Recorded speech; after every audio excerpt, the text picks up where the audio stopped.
Oh, yun mga kaibigan, nakita nyo po kung gaano kalayo yung itinalsik nung hapon mga kaibigan nung tinatry po niyang maramdaman yung lakas ng straight nito pong si Rene Mark Quarto. Mga kaibigan, ngayon pong darating na April 16, Quarto versus Shigeoka mga kaibigan, dyan po sa Tokyo Dome, dyan po sa Japan mga kaibigan. Ngayon, ano po yung kanilang paglalabanan? May mga nagtatanong, SB, anong paglalabanan nila? Bakit nakapost mo dun interim tapos sinasabi mong world? Yan po ay for the IBF 105 or minimum weight interim world title. Itong paglalabanan po nila na ito. Bakit po kino-consider pa rin na world title ang interim? They will fight for that title because they will be considered as the temporary champion. Bakit po? Yung regular champion na si Valladares has filed for medical exemption. Mga kaibigan, ano po ang pwede nating gamiting mga example na lalo na dito sa Kangkong Nation na mga walang alam? SB, pinapaganda mo lang, ba't mo pa sinasabing interim world championship yan? Interim nga. Para po sa mga hindi nakakaalam, no, interim champion is a temporary world champion in the absence of the regular world champion. Ano po yung example? Yung kangkong nyo. Example, di ba?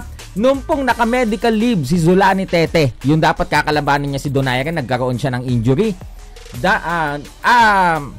Ang ginawa po ni Sir Sean is nung lalabanan ni Ricardo Espinosa si Kangkong, late niyang disclose na that fight will be for the WBO bantamweight interim world title kasi nga missing in action yung regular champion na si Tete.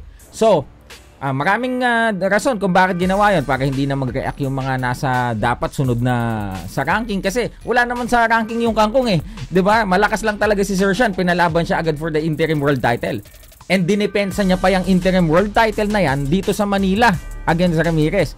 Ngayon, para po sa mga walang kaalam-alam dyan sa mga terminolohiya, mga technicalities ng boxing mga kaibigan, interim champion is considered as a temporary champion. Ngayon po, anong mangyayari? Let's say the champion is already available. Let's say available na po itong si Valladares. He has to face the interim champion. Diba? Yung temporary champion, kailangan, obligado ka bilang regular champion, obligado ka na i-depend sa yung regular world title mo dun sa temporary champion. Saan po uli nangyari yan? Dun na naman kay Kangkong tsaka kay Tete. Nung time na available na po si Zulani Tete para lumaban, he has to defend his regular belt dito sa temporary champion nga na si Kangkong, na minaneuver ni Sir Sean for him to be in that position.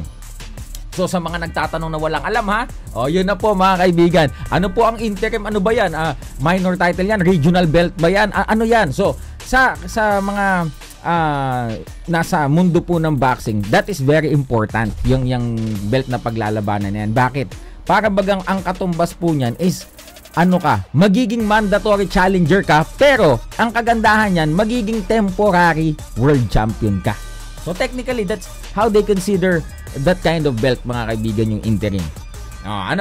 Gets nyo na? Ilista nyo yan, Kangkong Nation, para hindi kayo napag-iiwanan sa mga comments thank you na naman kayo kay SB. Yan po ang pagkaing kaalaman sa boxing ngayong pong araw. Silver Voice TV, magandang araw po sa inyo, at suportahan po natin once again April 16, Rene Mark Quarto versus Shigeoka dyan po sa Tokyo Dome, dyan po sa Tokyo, Japan. And sa mga kababayan po natin dyan sa Japan, abangan nyo po dyan si Rene Mark Quarto, at kung makapanood po kayo ng personal, mas maganda po. Maraming salamat, magandang umaga po.